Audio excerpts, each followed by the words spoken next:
স্বাগতম জনাই ষ্টুডিঅ'ত মই জাহ্নৱী ২৭ অক্টোবৰত অনুষ্ঠিত হ'ব চতুৰ্থ বৰ্গৰ নিযুক্তি পৰীক্ষা আৰু পৰীক্ষাৰ্থীসকলৰ বাবে কেইবাটাও ডাঙৰ ঘোষণা কৰা হৈছে পুৱা ৯ বজাৰ পৰা 11:30 মিনিটলৈ অনুষ্ঠিত হ'ব পেপাৰ 1ৰ পৰীক্ষা আৰু ইয়াৰ পূৰ্বে পৰীক্ষাৰ্থীসকলে এই ৯টাকৈ ডাঙৰ নিৰ্দেশনা মানি চলিব লাগিব কি নিৰ্দেশনা জাৰি কৰিছে লৈ আহিছোঁ তাৰ সবিশেষ ২৭ অক্টোবৰত চতুৰ্থ বৰ্গৰ নিযুক্তি পৰীক্ষা আৰু নিযুক্তি পৰীক্ষাক লৈ এতিয়া সকলো হাজৰ হৈ দেখিবলৈ পোৱা গৈছে যেটো ২৭ অক্টোবৰত অনুষ্ঠিত হ'ব চতুৰ্থ বৰ্গৰ নিযুক্তি পৰীক্ষাক লৈ কেইবাটাও ডাঙৰ ঘোষণা কৰা হৈছে আৰু কেইবাটাও ডাঙৰ নিৰ্দেশনা জাৰি কৰা হৈছে নিযুক্তি পৰীক্ষা সন্দৰ্ভত পৰীক্ষাৰ্থীসকলে মানিব লাগিব ৯টা নিয়ম ৯টাকৈ ডাঙৰ নিয়ম জাৰি কৰা হৈছে আৰু এই নিয়মসমূহ মানি চলিব লাগিব প্ৰতিগৰাকী পৰীক্ষাৰ্থীয়ে পুৱা ৯ বজাৰ পৰা 11:30 মিনিটলৈ অনুষ্ঠিত হ'ব পেপাৰ 1ৰ পৰীক্ষা আনহাতে 1:30 মিনিটৰ পৰা 4:30 মিনিটলৈ অনুষ্ঠিত হ'ব পেপাৰ 2ৰ পৰীক্ষা পৰীক্ষাৰ্থীসকলে মুক্ত মনে পৰীক্ষা দিয়ক পৰীক্ষাৰ্থীসকলে কোনো ধৰণৰ চিন্তা নকৰাকৈ মুক্ত মনে পৰীক্ষা দিয়ক পৰীক্ষাৰ অন্তত লৈ যাব পাৰিব প্ৰশ্ন কাকত আৰু প্ৰতিগৰাকী পৰীক্ষাৰ্থীয়ে পৰীক্ষাৰ অন্তত প্ৰশ্ন কাকত লগত লৈ যাব পাৰিব পৰীক্ষা আৰম্ভ হোৱা সময়ত নিজৰ OMR sheet পৰীক্ষা কৰক পৰীক্ষা আৰম্ভ হোৱাৰ সময়ত প্ৰতিখন OMR sheet পৰীক্ষা কৰক পৰীক্ষাৰ্থীসকলে পৰীক্ষাৰ সময়ত OMR sheet জমা হ'ল নে নাই সেয়া প্ৰতিগৰাকী পৰীক্ষাৰ্থীয়ে নিশ্চিত কৰক OMR sheetৰ নাম আৰু ফটো নাথাকে কেৱল ৰোল নম্বৰহে উল্লেখ থাকিব গতিকে পৰীক্ষা দিয়াৰ পিছত OMR sheet জমা হ'ল নে নাই সেয়া নিশ্চিত কৰক প্ৰতিগৰাকী পৰীক্ষাৰ্থীয়ে পৰীক্ষা শেষ হোৱাৰ পাছত ৱেবছাইটত OMR sheet আৰু উত্তৰ বহী আপলোড কৰা হ'ব মুঠ ৪২টা বিভাগৰ ৫০২৩টা পদৰ বাবে অনুষ্ঠিত কৰা হ'ব এই চতুৰ্থ বৰ্গৰ নিযুক্তি পৰীক্ষা মহিলা পৰীক্ষাৰ্থীক তালাচী চলোৱাৰ ক্ষেত্ৰত বিশেষ প্ৰচেষ্টা হাতত লোৱা হৈছে অতিৰিক্তভাৱে নিয়োগ কৰা হৈছে আশা আৰু অংগনবাড়ী কৰ্মী আৰু মহিলা পৰীক্ষাৰ্থীৰ তালাচীৰ বাবে এইদৰে অতিৰিক্ত প্ৰচেষ্টা হাতত লোৱা হৈছে সংবাদমেল পাতি ইতিমধ্যে এই সন্দৰ্ভত ঘোষণা কৰিছে নিযুক্তি বোৰ্ডে আৰু যেহেতু ২৭ অক্টোবৰত চতুৰ্থ বৰ্গৰ নিযুক্তি পৰীক্ষা অনুষ্ঠিত হ'ব আৰু প্ৰতিগৰাকী পৰীক্ষাৰ্থী যেহেতু সম্পূৰ্ণৰূপে সাজু হৈ উঠা দেখিবলৈ পোৱা গৈছে প্ৰতিগৰাকী পৰীক্ষাৰ্থী এতিয়া প্ৰস্তুতি চলাই থকা দেখিবলৈ পোৱা গৈছে ২৭ অক্টোবৰৰ এই নিযুক্তি পৰীক্ষালৈ অমাঞ্চলকৈ পৰীক্ষা সুকলমে অনুষ্ঠিত কৰিবৰ বাবে নিযুক্তি বোৰ্ডো এতিয়া সম্পূৰ্ণৰূপে সাজু হৈ উঠা দেখিবলৈ পোৱা গৈছে সকলো এতিয়া সষ্টম হৈ উঠা দেখিবলৈ পোৱা গৈছে পৰীক্ষাৰ সময়ছোৱাত যাতে কোনো ধৰণৰ হেমাহি নহয় পৰীক্ষাৰ সময়ছোৱাত কোনো ধৰণৰ যাতে বাধা বিঘিনি নাহে আৰু পৰীক্ষাৰ্থীসকলে মুক্ত মানে যাতে শান্তি সম্প্ৰীতিৰ মাজেৰে যাতে কোনো ধৰণৰ উশৃংখল নোহোৱাকৈ কোনো ধৰণৰ নিয়ম উলংঘা নোহোৱাকৈ সুকলমে যাতে পৰীক্ষা অনুষ্ঠিত কৰিব পাৰে তাৰ বাবে এতিয়া সম্পূৰ্ণভাৱে প্ৰস্তুতি চলোৱা দেখিবলৈ পোৱা গৈছে ইয়াৰ সমান্তৰালকৈ যিসকল পৰীক্ষাৰ্থী আছে তেওঁলোকো যিহেতু এতিয়া পৰীক্ষাত অৱতীৰ্ণ হ'বলৈ সাজু হৈ আছে প্ৰস্তুতি চলাই আছে গতিকে প্ৰতিগৰাকী পৰীক্ষাৰ্থীয়ে যাতে সুকলমে পৰীক্ষাত অৱতীৰ্ণ হ'ব পাৰে তাৰ বাবে এতিয়া সম্পূৰ্ণৰূপে সাজু হৈ উঠা দেখিবলৈ পোৱা গৈছে আৰু এই সকলোবোৰৰ মাজত এইদৰে ৯টাকৈ ডাঙৰ নিৰ্দেশনা জাৰি কৰা হৈছে নিযুক্তি বোৰ্ডৰ তৰফৰ পৰা পুৱা ৯ বজাৰ পৰা 11:30 মিনিটলৈ অনুষ্ঠিত হ'ব প্ৰশ্ন কাকত ১ বা পেপাৰ 1ৰ পৰীক্ষা আনহাতে 1:30 মিনিটৰ পৰা 4:30 মিনিটলৈ অনুষ্ঠিত হ'ব পেপাৰ 2 বা প্ৰশ্ন কাকত 2ৰ পৰীক্ষা গতিকে পৰীক্ষাৰ্থীসকলে মুক্ত মনে পৰীক্ষাত অৱতীৰ্ণ হ'ব পাৰিব আৰু পৰীক্ষাৰ অন্তত প্ৰশ্ন কাকত ঘৰলৈ লৈ যাব পাৰিব প্ৰতিগৰাকী পৰীক্ষাৰ্থীয়ে প্ৰশ্ন কাকত পৰীক্ষাৰ অন্তত ঘৰলৈ নিব পাৰিব পৰীক্ষাৰ্থীসকলে পৰীক্ষা আৰম্ভ হোৱা সময়ত নিজৰ OMR sheet প্ৰতিগৰাকী পৰীক্ষাৰ্থীয়ে পৰীক্ষা কৰাটো বাধ্যতামূলক পৰীক্ষাৰ সময়ত OMR sheet জমা হ'ল নে নাই সেয়া নিশ্চিত কৰিব লাগিব পৰীক্ষাৰ্থীসকলে যেহেতু OMR sheetত নাম আৰু ফটো নাথাকে কেৱল ৰোল নম্বৰহে উল্লেখ থাকিব গতিকে প্ৰতিগৰাকী পৰীক্ষাৰ্থীয়ে লিখা হোৱাৰ পাছত OMR sheetখন জমা হ'ল নে নাই সেয়া নিশ্চিত কৰিব লাগিব পৰীক্ষা শেষ হোৱাৰ পাছত যেটো ৱেবছাইট আছে এই ৱেবছাইটত OMR sheet আৰু উত্তৰ বহী আপলোড কৰা হ'ব তাৰ পৰা ডাউনলোড কৰি ল'ব পাৰিব পৰীক্ষাৰ্থীসকলে মুঠ ৪২টা বিভাগৰ ৫০২৩টা পদৰ বাবে এই পৰীক্ষা অনুষ্ঠিত কৰা হ'ব ২৭ অক্টোবৰত যাৰ বাবে এতিয়া সকলো সাজু হৈ উঠা দেখিবলৈ পোৱা গৈছে ইফালে মহিলা পৰীক্ষাৰ্থীক তালাচী চলোৱাৰ ক্ষেত্ৰতো বিশেষ প্ৰচেষ্টা হাতত লৈছে মহিলা পৰীক্ষাৰ্থীসকলে তালাচীৰ সময়ছোৱাত যাতে কোনো ধৰণৰ অসুবিধাত পৰিবলগীয়া নহয় কোনো ধৰণৰ যাতে সমস্যাত ভুগিবলগীয়া নহয় তাৰ বাবে এইদৰে বিশেষ প্ৰচেষ্টা হাতত লৈছে আৰু ইয়াৰ বাবে অতিৰিক্তভাৱে নিয়োগ কৰা হৈছে আশা আৰু অংগনবাড়ী কৰ্মী আৰু এই সন্দৰ্ভত সংবাদমেল পাতি ঘোষণা কৰিছে নিযুক্তি বোৰ্ডৰ মন্তব্য আছে সেয়া শুনাবলৈ চেষ্টা কৰিছোঁ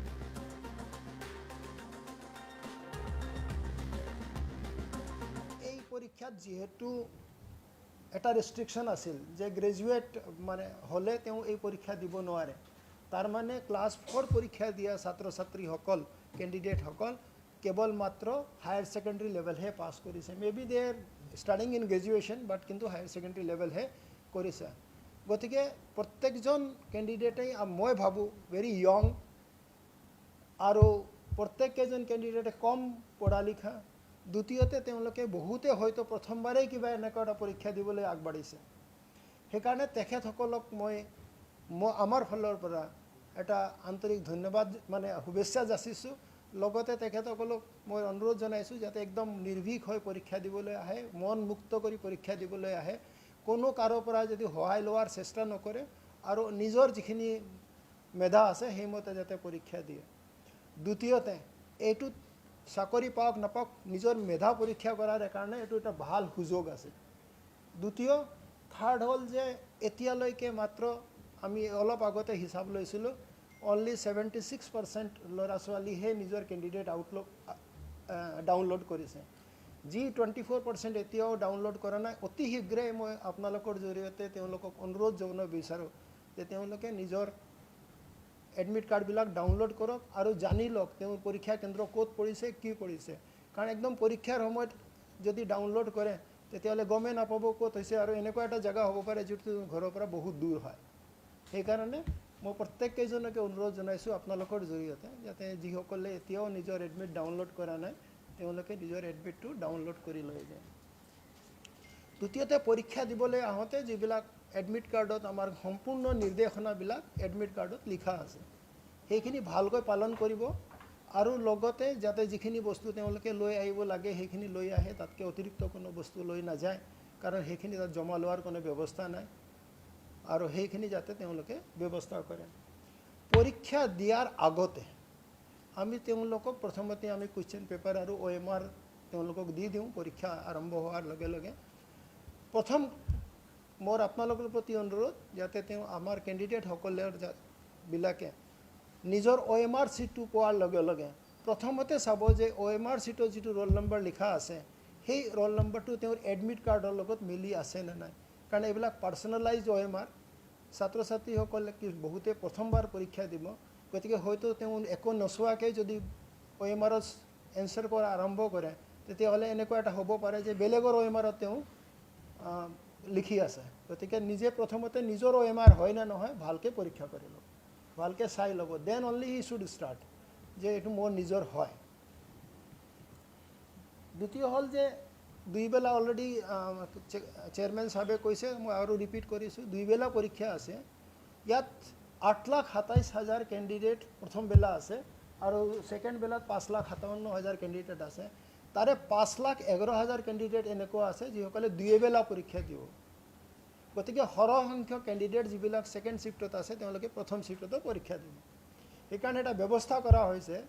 যে যদি কেণ্ডিডেটসকল ওলাই যাব নিবিচাৰে তেতিয়াহ'লে তেওঁলোকৰ ৰুমবিলাক বন্ধ হ'ব কিন্তু তেওঁলোকে চেণ্টাৰৰ ভিতৰতে থাকি যাব পাৰিব আৰু তাতেই 2 ঘণ্টাৰ পিছত পৰীক্ষা দিব পাৰিব তাতে থাকি আৰু যদি ওলাই যায় তেতিয়াহ'লে তেওঁলোকৰ ফ্ৰেছ ফ্ৰিস্কিং হ'ব আৰু ওলাই গ'লে যিটো ফ্ৰিস্কিঙৰ নিয়ম আছে সেইমতে ফ্ৰিস্কিং হ'ব আৰু সেইটোত এটাই খালি ইছ্যু আছে যে যেহেতু এবাৰ আমি কুৱেশ্যন পেপাৰ দি দিছোঁ ছেকেণ্ড বাৰ সোমাওঁতে তেওঁ যাতে কুৱেশ্যন পেপাৰটোও বাহিৰত থৈ আহিব লাগিব কাৰণ সেইটো লৈ আহিব নোৱাৰিব কাৰণ এইটো printed material it is প্ৰহিবিটেড item গতিকে ছেকেণ্ড বেলা পৰীক্ষা দিবলৈ আহোঁতে ফ্ৰিস্কিঙৰ নিয়ম একেই থাকিব ছেকেণ্ড অলৰেডি চেয়াৰমেন সাহেবে কৈছে তথাপিও ৰিপিট কৰি আছোঁ কেণ্ডিডেটসকলে নিজকে যেতিয়া পৰীক্ষা কেন্দ্ৰৰ পৰা ওলাই আহে হলৰ পৰা যেতিয়া ওলাই আহিব নিশ্চিত কৰিব যে মই নিজৰ OMR জমা দি আহিছোঁ যদি তেওঁ জমা দি নাহে আৰু পিছত 10 মিনিট পিছত যদি বেলেগে কয় যে মোৰ OMRটো থাকি গ'ল মই দিব বিচাৰিছোঁ সেই OMR লোৱা নহ'ব he will be taken as absent তেওঁ কেণ্ডিডেটছাৰ কেঞ্চেল হ'ব গতিকে নিজে যাতে ভালকৈ মন পুতি পৰীক্ষা দিব পৰীক্ষা শেষ হোৱাৰ পিছত নিজৰ OMR জমা দি আহিব then he should come out একদম কুল মনেৰে আহিব 5-10 মিনিট এক্সট্ৰা ল'লেও কোনো প্ৰব্লেম নাই কিন্তু ভেৰি কুললি ওলাই আহিব লাগে আৰু 135টা কুৱেশ্যন আছে ইয়াত 1 নম্বৰীয়া 135টা কুৱেশ্যন দিয়াৰ কাৰণে যোৱা বছৰ মাত্ৰ 2 ঘণ্টা টাইম দিয়া হৈছিল এইবাৰ আমি 2.5 আৱাৰ দিছোঁ কিয় 2.5 আৱাৰ দিয়াৰ কাৰণ হ'ল যে এইবাৰ নিগেটিভ মাৰ্কিং আছে যেহেতু নিগেটিভ মাৰ্কিং আছে এনচাৰ কৰাৰ আগতে বহুত ধৰণে ভাবি চিন্তিহে নিজৰ এনচাৰ যাতে কৰে যেটোত মই নিগেটিভ এন নম্বৰটো কাটা নাযায় সেইখিনি প্ৰিকশ্যন তেওঁলোকে ল'ব যাতে ভুল নহয় নিগেটিভ মাৰ্কিং নাহে সেইবিলাকো লোৱাৰ কাৰণে আধা ঘণ্টা সময় বেছিকৈ দিয়া হৈছে ট্ৰান্সপাৰেন্সিৰ ক্ষেত্ৰত আপোনালোকে জানেই যে আমি ক্লাছ 3 পৰীক্ষাৰ শেষ হোৱাৰ 15 দিনমানৰ ভিতৰতে যেতিয়া স্কেনিং আমাৰ শেষ হৈ গ'ল লগে লগে আমি OMR ডাউনলোড কৰাৰ সুবিধা কৰি দিছোঁ আৰু এনচাৰ কিউ আমি আপলোড কৰি দিছোঁ একে ব্যৱস্থা ক্লাছ 4ৰ কাৰণে থাকিব স্কেনিং ঠিক শেষ হোৱাৰ লগে লগে আমি OMR ডাউনলোড কৰাৰ ব্যৱস্থা কৰি দিম আৰু এনচাৰ কিউ আমি লগে লগে আপলোড কৰি দিম যাতে নিজৰ হাতত কুৱেশ্যন পেপাৰ আছে এনচাৰ কি পালে নিজে নিজে হিচাপ কৰিব পাৰে মই কিমান নম্বৰ পাম আৰু তেওঁৰ ক'ত ভুল হৈছে হেতুও নিজে অনুধাৱন কৰিব পাৰিব যে মই ক'ত ভুল কৰি আহিলোঁ গতিকে সেই সুবিধাৰ কাৰণে সেইখিনি কৰা হ'ব মাত্ৰ আমি এটা কথাই কওঁ যে ছাত্ৰ ছাত্ৰীসকলে মই আকৌ কৈ ৰিপিট কৰি আছোঁ একদম নিৰ্ভীক হৈ আহক পৰীক্ষা দিয়ক নিজৰ মেধাৰ হিচাপে পৰীক্ষা দিয়ক আৰু সকলৰ প্ৰতি আমাৰ শুভেচ্ছা আছে আৰু যিসকল একেবাৰে মেধাত ভাল আছে তেখেতসকলে ডেফিনেটলি এবাৰ কৃতকাৰ্যতা হ'ব আৰু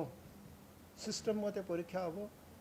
সকলো আপোনালোকে যিধৰণে সহায় সহযোগ আগবঢ়াই আছে প্ৰত্যেকটা পৰীক্ষাত আমাৰ ঠিক সেইদৰে প্ৰত্যেকজন অসমৰ নাগৰিকে কৈছোঁ আমাৰ সমাজ কৈছোঁ আমাৰ লগত প্ৰত্যক্ষ বা পৰোক্ষভাৱে যিমান আমি বিষয়া কৰ্মচাৰীক লগাইছোঁ প্ৰত্যেককেইজনে আমাক খুব ধুনীয়াকৈ সহায় সহযোগ কৰিছে সকলোকে আপোনালোকৰ জৰিয়তে আকৌ একবাৰ ধন্যবাদ জনাই একবাৰৰ কাৰণে মই ক'ব লগাখিনি সামৰিছোঁ ইয়াৰ পিছত আমাৰ কমিশ্যনাৰ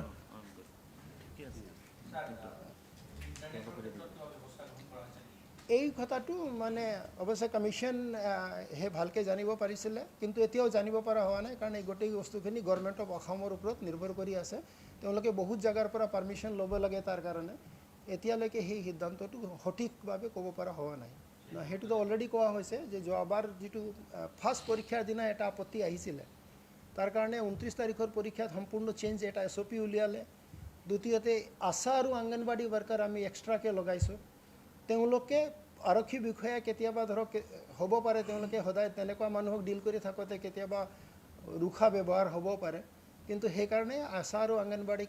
ৱৰ্কাৰবিলাক তাত আছে ছাপৰ্টৰ কাৰণে আৰু আমি প্ৰত্যেকটা চেণ্টাৰ ইনচাৰ্জক জনাই দিছোঁ যে যদি কোনোবা মহিলাক কিবা এটা আপত্তি থাকে তেতিয়া প্ৰথমতে আশা আৰু অংগনবাড়ীয়ে ইণ্টাৰভেন কৰিব জনাব বুজাব তেওঁলোকক তাৰপিছত যদিও নহয় তেতিয়াহ'লে চেণ্টাৰ ইনচাৰ্জে যি ব্যৱস্থা লৈ ল'ব So, our date of advertisement for the grade 4 hoisile on 27/10/23. Teacher, ami eto mota moti ami vacancy pura government department ot 5000 boli ami disilu. Tar pisot sub departments ok ami check korar pisot amar vacancy to ulaise 5023 5023. Mota moti 42 departments ami tar pura vacancy loisilu. Amar duta paper ase. Paper 1 or paper 2. Paper 1 are say for HSLC equivalent exam and also for HSLC equivalent exam along with ITI pass. Second to paper are say for Jibure class 8 read up to class 8 loke are say. Examination hobo 27th Sunday. First exam hobo from 9 AM to 11:30 AM. And the second exam hobo from 1:30 to 4 PM. Important ase 27th Sunday amar examination hobo morning 9 AM to 11:30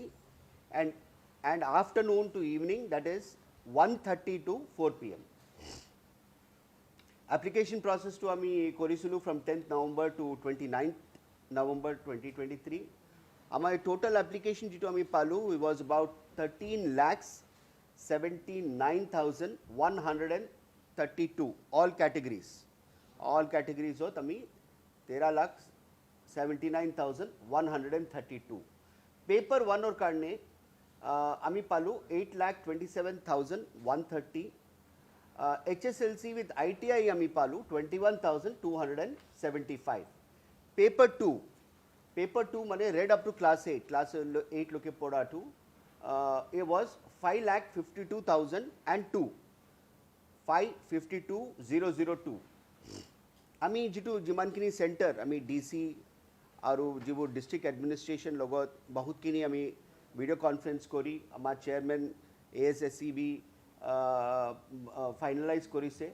paper 1ৰ কাৰণে আমি 1484 centres 1484 centres আমি ঠিক কৰিলোঁ আৰু paper 2 কাৰণে আমি second এক্সামৰ কাৰণে আমি 808 চেণ্টাৰ্ছটো আমি ঠিক কৰিলোঁ ডিষ্ট্ৰিক্টছ য'ত এইটো হ'ব মই গাই দিছোঁ बजाली बास्का विश्वनाथ कचार Charaideo Chirang Darrang Dhemaji Dibrugarh Dima Hasao Golaghat Jorhat Kamrup rural Kamrup metro Karbi Anglong Kokrajhar Lakhimpur Majuli Nalbari Sivasagar Sonitpur Tamulpur Tinsukia Udalguri west Karbi Anglong Karimganj Barpeta और बंगागांव डिटेल्ड एडवर्टाइजमेंट कोंटू पोस्ट नाम ग्रेड पे रिजर्वेशन कैटेगरी এইবোৰ আমাৰ ৱেবছাইটত উপলব্ধ আছে 7/10/24 পৰা উপলব্ধ আছে আৰু কেণ্ডিডেটছক আমি ডাউনলোড কৰিব দিছোঁ 15/10/2024 পৰা আৰু বহুতখিনি কেণ্ডিডেটে ডাউনলোড কৰি দিছে ইহঁতৰ মানে এডমিট কাৰ্ডছটো মই কৈ দিছোঁ এক্সামিনেশ্যনটো ডেট হ'ব 27th তাৰপিছত আমাৰ চেয়াৰমেন আৰু কমিশ্যন ASSEB বহুতখিনি अरेंजमेंट কৰিছে कि एग्जामिनेशन केनेকুৱা আমি স্মুথ কৰিব লাগে কেনেকুৱা পুলিচ ব্যৱস্থা থাকিব লাগিব DCSP বিলাকক আমি বহুতবাৰ মানে ইন্টাৰেকশন কৰিছোঁ তেখেতসকল অলৰেডি টু এক্সামছ আগত কৰিলে আৰু টাইপ কেনেকুৱা কৰিব লাগে সিহঁতৰ লগত ডিছকাছ কৰিছোঁ ফাইন ডিটেইলছ আমি ঠিক ঠাক কৰি লৈছোঁ তাৰপিছত আমাৰ হেডকোৱাৰ্টাৰ্ছৰ পৰা অবজাৰ্ভাৰ্ছটো সব ডিষ্ট্ৰিক্টৰ কাৰণে তাইনাত কৰা হৈছে एंड সিহঁতৰ মানে গৈ পেলাই প্ৰসেছ অফ এক্সামিনেশ্যনটো সিহঁতৰ মানে আকৌ অবজাৰ্ভ কৰিব কি কোনো ত্ৰুটি থাকা নাই ৰেলৱেছক আমি লিখিছোঁ